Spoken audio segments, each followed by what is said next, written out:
Welcome to Podcasting on a Plane's a view of aviation from both sides of the mic. I couldn't pick one, so why should you, right? Well, while you're here, you don't have to, because on this show, we get all up in aviation from as many angles as possible.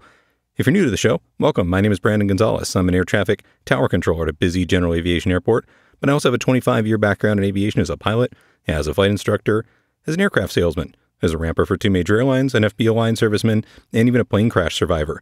And now I do an aviation podcast where my goal is to serve the aviation community at large and to help you in your aviation endeavors, whatever they might be. And on weekends, I put on my CFI hat and I specialize in using my experience on both sides of the mic to help pilots operate more efficiently in busy controlled airspace. If that's something that interests you, listen on. Or better yet, send me an email and we can talk about ways that I can help you. When I'm out and about, I get asked questions all the time about technical stuff and industry stuff, anything aviation really, and that's great. I love it. I mean, anything to talk about airplanes, right? Well, lately, most people I know who aren't in aviation constantly always seem to ask me about what's up with the 737 MAXs. And I'm always quick to point out that Boeing and the FAA, they aren't exactly open books when it comes to the progress being made in the background, but I'm doing my best to stay up with it. And I thought, what better way to share what I currently know about the state of affairs than to share it on the podcast? So I've compiled a nice little collection of current articles about where things are. And although I usually lean more towards evergreen content, I think even years in the future, this episode could serve as a little time capsule about how this whole debacle all went down. Hopefully it'll be a reminder of how we all felt when we found out that this whole thing happened. The frustration, the anger, the sadness, and dare I even say betrayal?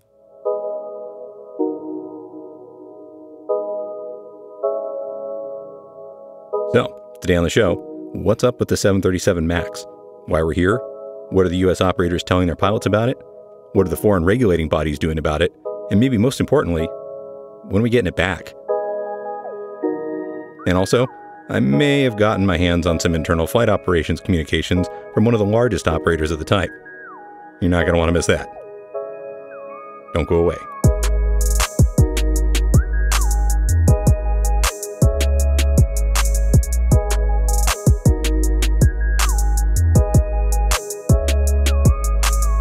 Before we get to the news, I want to take a minute to really get back to basics on the MAX. Just the facts, boiled down. The essence of the MAX issues, of course, is the Maneuvering Characteristics Augmentation System, MCAS or MCAS, whatever you want to call it. What is it? Well, it's a little computer system whose sole purpose is to get involved in the pitching of the MAX as you approach the very extreme limits of the flight envelope in a stall recovery. Unfortunately, though, the way Boeing more or less self-certified it was in a manner that a single AOA sensor, angle of attack sensor that is, that an error or mismatch could trigger a possibly unrecoverable fight with it. Oh, right, and then they didn't tell anyone about it. So why was it there anyway?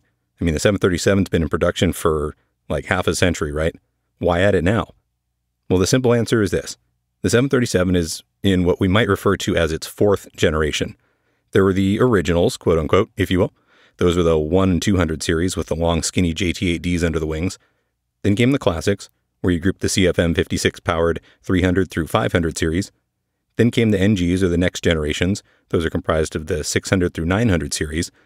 And now we have the MAX. And what makes a MAX different? Well, it's basically a renovated next gen, right?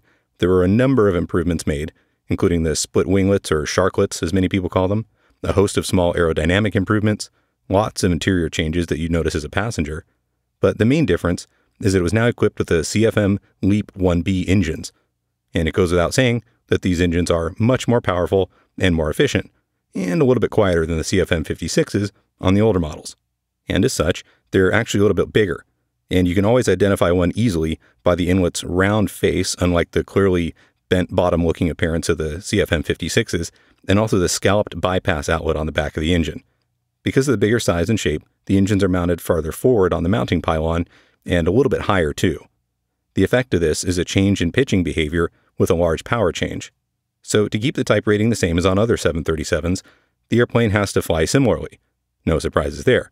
But as the test pilots took the MAX through its paces during testing, it was determined somehow that the pitch behavior wasn't close enough to meet the standards listed in Part 25 to the previous generations, so something had to be augmented to make it so. Enter MCAS. Now, I was lucky enough to get my hands on one particular airline's flight operations briefing Q&A about this, so no matter what you've heard, This is straight up what the operators are telling their pilots right after the Lion Air tragedy late last year. And I'm leaving this particular carrier's name anonymous, of course, and I've only changed the wording to omit the particular carrier's identity. This Q&A is from November of 2018. Question: what is MCAS? MCAS is implemented on the 737 MAX to enhance pitch characteristics with flaps up and at elevated angles of attack. The MCAS function commands nose-down stabilizer to enhance pitch characteristics during steep turns with elevated load factors and during flaps-up flight at airspeeds approaching stall. MCAS is activated without pilot input and only operates in manual flaps-up flight. The system is designed to allow the flight crew to use the column trim switches or stabilizer trim cutout switches to override MCAS input. The function is commanded by the flight control computer using input data from sensors and other airplane systems. The MCAS function becomes active when the airplane angle of attack exceeds the threshold based on airspeed and altitude. Stabilizer incremental commands are limited to 2.5 degrees and are provided at a rate of 0.27 degrees per second. The magnitude of the stabilizer input is lower at high Mach number and greater at low Mach numbers. The function is reset once angle of attack falls below the angle of attack threshold or if manual stabilizer commands are provided by the flight crew. If the original elevated angle of attack condition persists, the MCAS's function commands another incremental stabilizer nose-down command according to current aircraft Mach number at actuation. Next question: does the Emergency Airworthiness Directive apply to other of our aircraft than the MAX 8? Answer: no. Next-gen aircraft do not have MCAS installed, so the AD does not apply. Question: why is MCAS not mentioned in our flight operations manual? Answer: MCAS was added to compensate for some unique aircraft handling characteristics during its Part 25 certification. You can find more in AC 25-7B. Since it operates in situations where the aircraft is under relatively high G-load and near stall, a pilot should never see the operation of MCAS. As such, Boeing did not include an MCAS description in its Flight Crew Operations Manual, which is the source for our Flight Operations Manual and Aircraft Operations Manual. Question: will I ever see the operation of MCAS during a normal flight profile? Answer: no. It is very likely a pilot will never see the operation of MCAS unless they find themselves in a scenario with high G-load, near stall speed, with flaps up, and autopilot off. In this case, MCAS will trim nose down, as designed, to assist the pilot during recovery, likely going unnoticed by the pilot. Question: is MCAS related to speed trim? Answer: no. They're separate systems. Question: what are the differences in operation between MCAS and speed trim? Answer: speed trim operates with or without flaps to improve speed stability at low gross weight, aft CG, and high thrust. Speed stability is an aircraft characteristic describing the tendency of the aircraft to return to trimmed airspeed. The speed trim system automatically trims the stabilizer opposite the speed change to improve stability. MCAS is designed to operate only with flaps up. Its sole function is to trim the stabilizer nose down. Speed trim and MCAS operate only during manual flight. Speed trim typically operates during takeoff, climb, and go-around, and only for a few seconds, a turn or two of the trim wheel. Uninterrupted, the MCAS will actuate the stabilizer trim for close to 10 seconds. MCAS is triggered by the angle of attack exceeding certain thresholds with flaps up only and in manual flight only. Flaps up stall, very steep turns, high load factors, for example. Question: has our airline's MAX aircraft had any similar angle of attack indications comparable to the Lion Air aircraft? Answer: no. Assurance monitoring includes aircraft parts like the AOA gauges. A recent scrub of mechanical data sources does not indicate any systemic issues with the AOA sensors on our MAX aircraft. And that again is straight from that airline's operations bulletins. So let's put this all into some perspective, shall we? It's something that pretty much no pilot should really ever have to engage with, and even if they did, they probably wouldn't notice. What's funny though is that I often get asked things like, how different would it feel if that system wasn't there? And you know what? I don't know. And that's the funny part, because except for Boeing test pilots who did the certification flights, I don't think anybody does. Now, the news media, they often like to sensationalize the fact that the differences training for the MAX was done via computer-based training on iPads and tablets. And those of us that have been in aviation usually laugh because that's how a lot of training actually gets done in different parts of the industry. But it sounds remiss to Joe Public, so it just keeps getting brought up. And obviously, that doesn't matter much to us, since we know that even a renovated 737 is still a 737 if you're already typed on one, and the differences, well, they're talked about. And they're probably small and incremental anyway. But it's probably worth mentioning that, at least to my knowledge, there isn't a MAX simulator at any U.S. Airlines Training Center anywhere. I mean, sure, they're probably in development, but no pilot's really been able to back-to-back A-B compare what a MAX is like in a stall with a next-gen model. And I sincerely hope that there isn't a pilot anywhere outside of Boeing's flight test department who's ever full-stalled a real one. So, for now at least, we don't really know how different an MCAS-equipped MAX would be from a next-gen or a classic anyway. So I'd be lying if I said I'd never heard or participated in an armchair quarterbacking session about this, like what could have been done differently by the pilots of the two ill-fated flights which crashed, or, couldn't you just pull the breaker? That's a question I often get. I saw a video that went viral on Instagram where the FO just jammed his foot in the trim wheel and that seemed to work. But what does our example airline know that we may not? Well, to this point, our example airline added a revision. Here's some more Q&A. Question: will the runaway stabilizer non-normal checklist stop this event? Answer: yes. When followed, the runaway stabilizer non-normal checklist found in the QRC and QRH will stop the stabilizer trim movement. Question: will the control wheel stabilizer trim switches stop MCAS stabilizer trim movement? Yes, temporarily. The nose-down stabilizer trim movement can be stopped and reversed with the use of electric stabilizer trim switches, but may restart 5 seconds after the electric stabilizer trim switches are released. Question: will the stabilizer trim cutout switches move to cutout stop the MCAS stabilizer trim movement? Answer: yes. Following the runaway stabilizer non-normal checklist in the QRC and QRH will ensure that the MCAS is disabled. Will opposing movement of the control column stop the MCAS stabilizer trim movement? Answer: no. The MCAS function commands nose-down stabilizer to enhance pitch characteristics during steep turns with elevated load factors and during flaps-up flight at airspeeds approaching a stall. MCAS is activated without pilot input and only operates in manual, which means autopilot off, flaps-up flight. So, there it is. And when the conversation gets here, it usually goes straight to, well, why couldn't the crews just stop it then? Well, that's simple. It's hard to know how to deal with something you don't even know is there, and it doesn't look like what you think it does. Our first article today does an amazing job of putting this in really simple terms, and it's by Sean Broderick at Aviation Week. It's called Analysis: Pilots' Right to Ask Why They Weren't Told About the MAX System. On May 20th, 2019, Sean writes, since the crashes of the two Boeing 737 MAX 8s and a continued focus on software designed specifically for that aircraft, it's become increasingly clear that many pilots are finding it hard to believe that they were not informed about that software. In mid-May, almost 2 months after the second crash of Ethiopian Airlines Flight 302, Boeing announced that modifications were finished to a now infamous flight control system that both investigators and Boeing acknowledge played a central role in both accident sequences. The changes, put into motion by the first accident, Lion Air Flight 610 in October, make, in Boeing's words, a safe airplane even safer. The upgrades to the MCAS software make it less likely to activate at the wrong time and ensure pilots can override its commands, automatic horizontal stabilizer trim movement, more easily. The MCAS, often described as an anti-stall system, is really about making the MAX feel like the 737 Next Gen to pilots during very rare flight profiles. When it works correctly, pilots don't even know it's there. But the original version didn't always work correctly.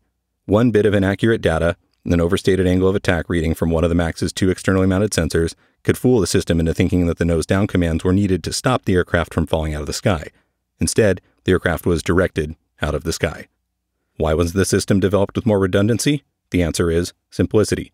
Boeing determined that adding cross-checks to validate the angle of attack data could render the system inoperative and hamper coveted dispatch reliability metrics. Instead, Boeing reasoned pilots would recognize uncommanded MCAS inputs as a runaway stabilizer. If the nose pitching down didn't clue them in, surely the spinning trim wheels on the center console would. After all, once airborne, a trained pilot is the best remedy to just about anything that goes amiss. Boeing's reasoning was reasonable, right up until the point that it determined MCAS's role as a background system should carry over to the book that the 737 pilots rely on to know all that they need to know to safely do their jobs.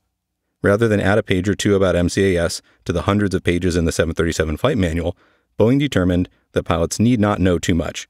Runaway stabilizer is a runaway stabilizer. The cause is irrelevant, but the symptoms are always the same and always recognizable. But in at least 2 MCAS-related failure scenarios, it was not, and 346 people are dead. There's no disputing that the pilots flying Lion Air 610 and Ethiopian 302 were ill-prepared to handle anomalous MCAS activations. The question is, why? Some, including Boeing and the FAA, cite basic airmanship. Plenty of data points from the aircraft's flight data recorder support this. But there's a large gap between incompetence and perfection, Is it possible that the Lion Air and Ethiopian pilots didn't do everything they should have, but still couldn't have done enough? It's impossible to know, and the accident investigations are ongoing. But if the reactions from the American Airlines pilots in a meeting with Boeing executives after the Lion Air accident, but before the Ethiopian crash are any indication, no pilot was prepared for an MCAS worst-case scenario. A recording of a meeting with the Allied Pilots Association members provided to Air Transport World by APA leaves little to interpretation. Their main concern, expressed with some shock and anger, how can we be the last in the line of defense if we're not even told the system's on the plane? Quote, we deserve to know what's on our airplane, one pilot told Boeing execs. Quote, when the pilot is the last step in the safety process, we need to understand what's going on, end quote. APA President Daniel Carey summed up the level of concern this issue has raised by saying, quote, American Airlines pilots have been pressing Boeing for answers because we owe it to our passengers and the 346 people who lost their lives to do everything we can to prevent another tragedy. Boeing did not treat the 737 MAX 8 situation like the emergency it was, and that's why we took swift legal action, demanding years of records related to the model, and working with lawmakers in Washington to ensure proper oversight of Boeing, FAA, Airbus, and American Airlines, and all carriers. End quote. Manufacturers build the aircraft that airlines want to buy. Airlines want better fuel burn, more common training, and lower operating costs. OEMs meet demand. Airlines may buy the aircraft they operate, but pilots fly them. American's pilots push for some features on its MAXs, including angle of attack indicator displays that most other airlines, including Lion Air and Ethiopian, didn't buy. In airline C-suites, pilots are often seen as obstacles to labor peace and financial success. Sometimes they earn those labels, but they also have earned and deserve the benefit of the doubt when it comes to anything related to flight safety. If keeping them out of the loop seems like a prudent decision, the pilots probably aren't your most pressing issue. Re-examine the loop. Again, that article by Sean Broderick at Aviation Week via Air Transport World.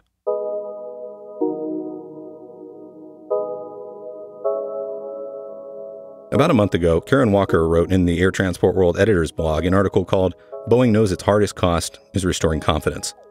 Well, that probably goes without saying.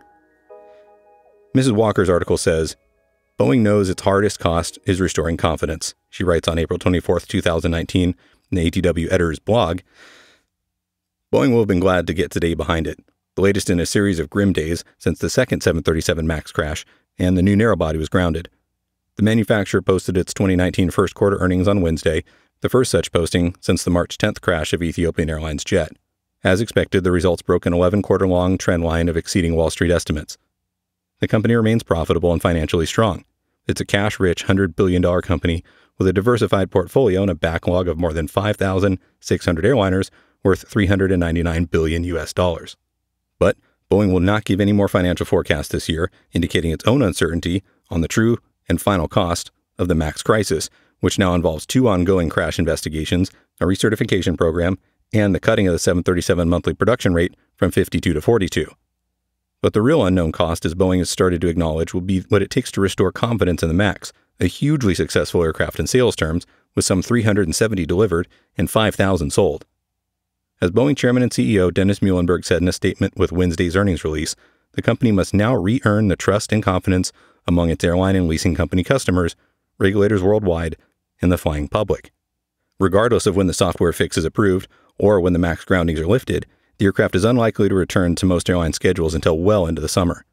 Airlines have already taken the decision to keep their MAXs out of their schedules as far as mid-August.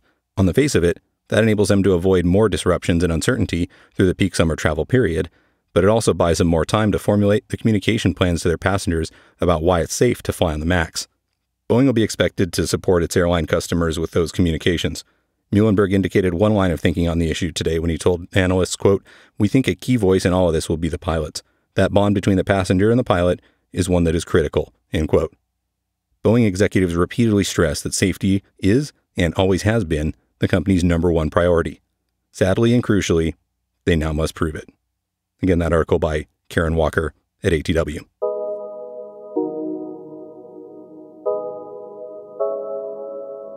So, it's obvious that having a bunch of airplanes grounded is bad for any airline, right?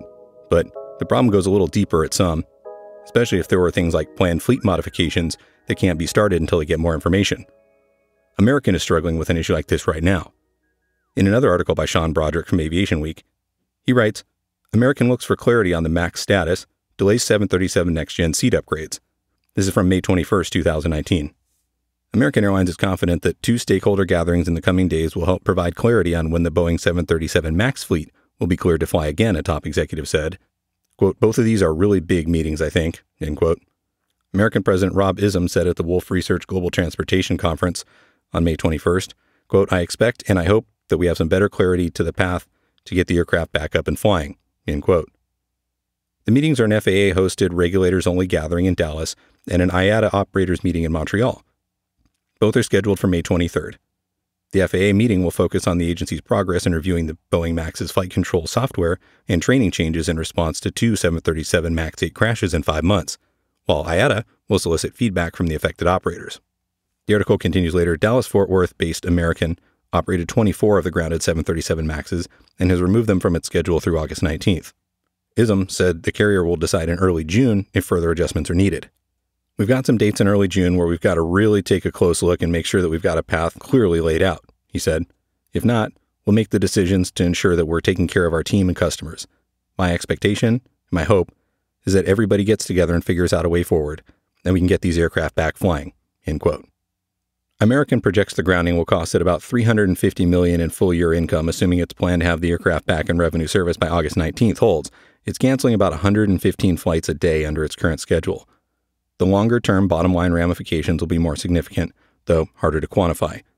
It isn't confirmed that American has paused its Oasis seat densification project, in part because the airline needs all the aircraft it can get its hands on while the MAXs are grounded. It's modified about 71 of its 300 737-800s, quote, and we hope to have quite a bit more done than that, Ism said, but we've decided to put off further installations until the beginning of next year, end quote. Oasis adds 12 seats each in the 737-800, so their capacities match the airline's 172-seat 737 MAX 8s. It expects to modify most of its 304 737-800s, but some of the oldest airframes will not be updated. Again, that article by Sean Broderick.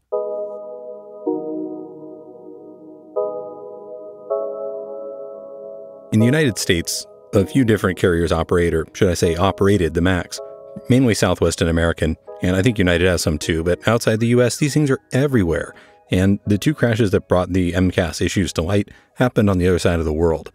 As tightly regulated as aviation is in the U.S., often it's even tighter in Europe, and it seems that they're not willing to blindly trust Boeing and the FAA this time, and EASA, that's the European Aviation Safety Association, has listed their own demands that'll have to be met before they'll let the MAX fly again in European skies. Our next article is called, Europe has outlined its own demands for letting Boeing 737 MAX return to the skies instead of relying on the U.S. It's by Sinead Baker in BusinessInsider.com on May 22nd. Sinead writes, Europe has outlined its own demands that Boeing must meet before its 737 MAX plane can return to the skies instead of relying on the findings of the U.S. examination of the plane. The Financial Times reported that the European Aviation Safety Agency, EASA, has outlined 3, quote, prerequisite conditions, end quote, that Boeing must meet before the plane is no longer grounded in Europe, even if the U.S. FAA approves the fixes to the planes and allows it to fly again. The planes have been grounded around the world after an Ethiopian plane killed 157 on board when it crashed in March, less than 5 months after a Lion Air 737 MAX crashed and killed all 189 on board last October. Boeing has completed a software update that will be examined by the FAA before the plane's allowed to fly again, but EASA said that it has to approve and mandate all design changes to the plane that it conducts in its own independent design review, and that all crews flying the plane model, quote, have been adequately trained, end quote, according to the Financial Times. An EASA spokesman told the Financial Times, quote, we're working on having the 737 MAX 8 return to service as soon as possible, but only once there's complete reassurance that it's safe, end quote. Both the FAA and Boeing have been made aware of these conditions, they said. No one from EASA was available to comment on the Financial Times report when contacted by Business Insider. Patrick Kai, EASA's executive director, first announced in March that the body would conduct its own review of the fixes to the MAX, telling EU Parliament committee hearing, quote, we will not allow the aircraft to fly if we have not found acceptable answers to all our questions, end quote. The FAA has increased its work with global regulators as it deals with the Boeing crisis. It announced in April that it was forming a panel with EASA and other regulators around the world to review the plane.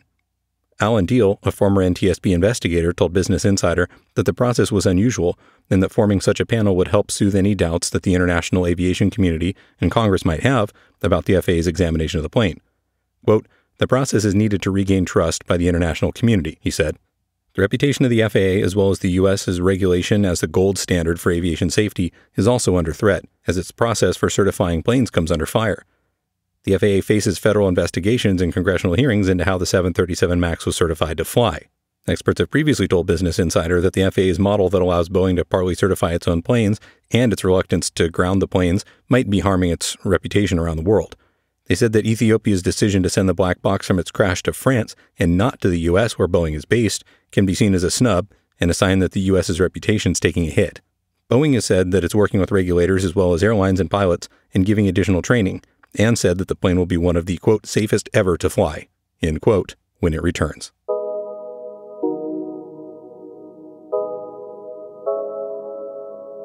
And that's the big question on everyone's mind now, right? When is it coming back? Well, via skift.com, Clement Charpentreau writes an article called No Boeing 737 MAX for the Summer. The main civil aviation regulators have met on May 23, 2019 to discuss the future of Boeing 737 MAX. However, no time has been given for the aircraft to take back to the skies. The FAA hopes to see a return to the former situation where reciprocity prevailed and air regulators on other countries align themselves with the assessment of the originator, in this case the FAA. Quote, the only timetable is to make sure that the plane is safe before flying, end quote.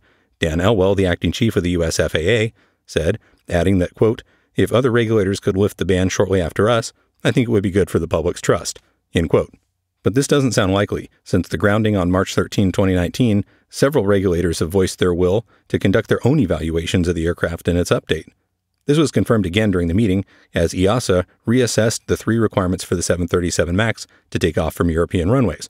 First, the modifications made by Boeing will need to be approved by EASA. Then it will conduct an independent design study. Finally, the Boeing 737 MAX 8 pilots will have to be, quote, properly trained, end quote. That last measure may come as a consequence of the modification of simulation software designed to allow it to reproduce the alleged flight conditions of Lion Air and the Ethiopian crashes.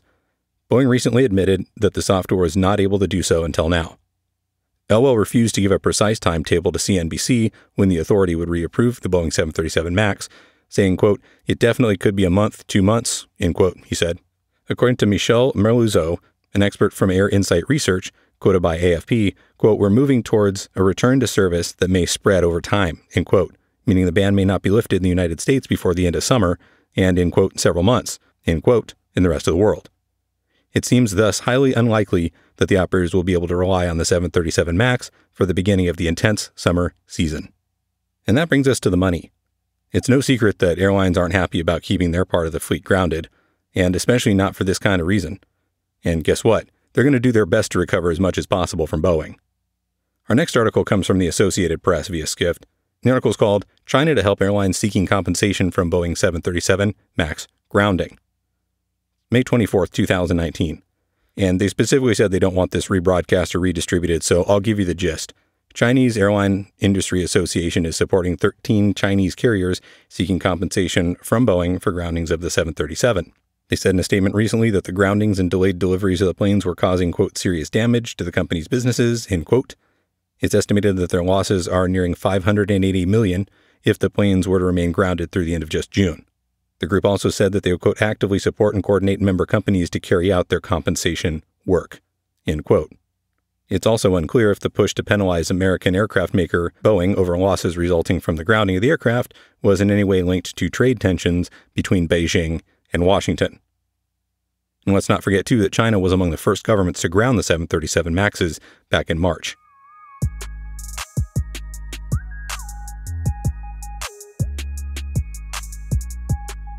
But back on U.S. soil, a different perspective. And this is a money-minded side of things. It's from Forbes. And while I realize that everything in this does eventually come down to money, the article I'm going to read you is kind of in favor of Boeing and keeping perspective on what Boeing means to the U.S. economy. Our article is entitled, How Boeing Got Here. It's not the story you've been hearing lately, and it's by contributor Lauren Thompson. She writes about national security, especially in business dimensions. Her article says, this year marks the 85th anniversary of the day in 1934 when Bill Boeing resigned from the aviation enterprise he had founded only 18 years earlier. Congress decided companies shouldn't be allowed to both build and operate commercial planes, so the government moved to break up the business. Boeing decided that he'd had enough and departed aviation forever. Coming as it did in the depths of the Great Depression, the breakup and loss of its founder was a major blow to the company. But it wouldn't be the last by a long shot. For instance, there was that time during the Nixon administration when demand for jetliners collapsed. Boeing's commercial airplane unit saw its workforce shrink from 83,700 to 20,750 in just 3 years. So today's crisis surrounding the 737 jetliner is far from unprecedented for the world's biggest aerospace company. Building airplanes has always been a turbulent, challenging business, and what stands out about Boeing, a contributor to my think tank, is not how challenged it has been, but how successful. It's the first aerospace enterprise in history to reach $100 billion in annual sales, and it's frequently ranked as one of the world's most admired companies.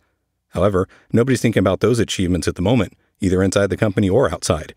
The torture of dealing with the 2 tragic accidents has imparted a somber cast to everything. Employees cry in meetings. When they take their kids to soccer, they have to fend off questions from other parents about what went wrong. And they can't relate what little they know because management wants them to remain mum until all the facts come out. It's not a good time. Given the drumbeat of negative media coverage, it's easy to lose sight of how Boeing got to this point. It didn't survive for a century in an unforgiving marketplace by cutting corners or offering mediocre products. It succeeded by repeatedly disrupting the competitive landscape with novel products the competitors couldn't match, not just once or twice, but repeatedly throughout its history. So here's a little perspective on what Boeing has meant for America. Number 1, Boeing is the greatest innovator in aerospace history, and it has over 13,000 patents to prove it. Boeing built the first commercially successful jetliner, the 707, the first jetliner to surpass 1,000 sales, the 727, the first jetliner to surpass 10,000 sales, the 737, and the first wide-body jetliner, the 747.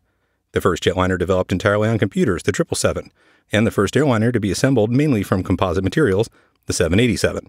And that's just on the commercial aircraft side. Various corporate antecedents, now assimilated into Boeing culture, built the first geosynchronous communication satellites, the first GPS satellites, the Apollo spacecraft, and the Space Shuttle. Boeing also developed the nation's only fully successful ICBM, the Minuteman. Number 2, Boeing is a survivor of brutal market forces. Dozens of companies have sought to compete with Boeing over the years, and they're almost all gone now. Boeing survived constant competitive assaults and the world's most demanding regulatory environment by continuously innovating and exhibiting extreme discipline in its management practices. The same cannot be said of Airbus, its main competitor in the commercial transport business. The World Trade Organization has ruled that every plane Airbus ever brought to market was illegally subsidized, and the company might not exist at all in the absence of 40 years of unfair, quote, launch aid, end quote, from European governments. So you could say Boeing's a market survivor, whereas Airbus is a market distortion. Number 3, Boeing is the biggest contributor to U.S. trade competitiveness.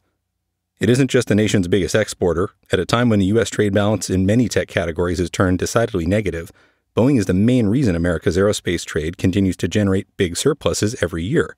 Even though Boeing generates 80% of its commercial aircraft sales outside the U.S., 80% of its suppliers are located within U.S. borders. Boeing builds every one of its planes, both military and commercial, in America. There aren't many big manufacturing enterprises in the U.S. that can say they built all of their signature products here, even though the products are often destined for foreign markets. Number 4, Boeing is a huge customer of small and medium-sized U.S. manufacturers. Boeing has roughly 13,000 suppliers in the U.S., who collectively generate $45 billion in revenue annually from doing business with the company. Roughly 1.3 million jobs in the U.S. are tied to Boeing's supply chain, and that's not even counting the company's own workforce. Boeing, thus, is an engine driving much of the U.S. manufacturing sector, and the jobs associated with aerospace typically pay more than those in other sectors. In states such as Alabama, Iowa, Kansas, Ohio, and Pennsylvania, Boeing suppliers comprise a sizable component of the local workforce. And point number 5, Boeing is the sole guarantor of American leadership in global aerospace. There was a time when multiple U.S. companies built jetliners, but that was before Airbus came along. Now there's only Boeing. There was also a time when half a dozen companies built fighters for the military, but now there are only 2, and Boeing's one of them. What that means is that if the Boeing enterprise falters in some significant and prolonged fashion, America's dominant role in global aerospace will be over. Other countries are straining to get into aerospace, and Boeing has been the biggest obstacle to realizing their aspirations. So, whatever you may think about the current challenges facing the company, when you talk about Boeing, you're also talking about America's future in the global economy. This all tends to get lost in the media coverage of the present crisis. But there's a reason why every one of the original Dow Jones industrial companies has now been removed from the index. GE, the last survivor, was dropped just in 2018. No matter how imposing the big industrial enterprises may seem, they're inherently fragile. Unforeseeable setbacks can permanently hobble them. Let's hope that this is not the case with Boeing, because the consequences for America's economy and trade balance would be devastating. Again, that article by Lauren, .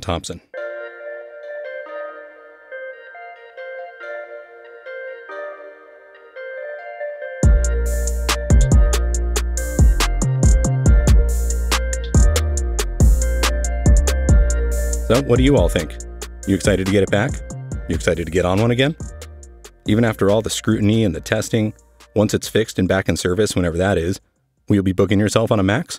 Or even then, avoiding them like the plague? Go to podcastingonaplane.com and let me know your thoughts. And speaking of podcastingonaplane.com, we have a few new show supporters who've gone there and clicked on support. And now they're going to get a shout out and a thank you. So let's welcome our new recurring patrons on Patreon, Joel Belbin, David McBride, and he left a nice note as well. And this one's kind of funny. I'm going to read it for you. David said, I really enjoy the podcast and really appreciate everything you and your fellow controllers do to keep us safe. Somewhat funny story. I was leaving the airport recently and I saw a car with a bumper sticker that said podcasting on a plane in front of me. While sitting in traffic, I did a quick search online to see what the heck that was, and I found your podcast. Fast forward a month or so, and thanks to that bumper sticker, I now subscribe to half a dozen aviation podcasts I never knew existed. I know that I've become a much safer and much more confident pilot because of what I've learned on your podcast. So thank you, David McBride.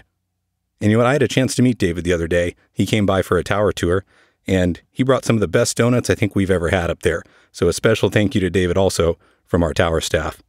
And we had a nice one-time donation via PayPal from Naftuli Markowitz. Thank you so much. If supporting the show is something you'd like to do too, just head over to podcastingonaplane.com and click support. There's a link right below in the show notes that'll take you there too. Just swipe up and you can get started. If any of you have suggestions for show topics or individuals you want me to interview or social media you want me to share, say something. If you want to set up an instructional or mentoring session, head over to podcastingonaplane.com and we'll set it up. And if you just want to shoot me an email, the address is, of course, my name, Brandon, at podcastingonaplane.com. Links to all the stories in today's episodes, plus a couple more, can be found in the show notes. Our show music is produced by Dama Beats, and that's all for now. Thanks again for listening. Your frequency change is approved until next time, and report back on this frequency for the next episode. Good day.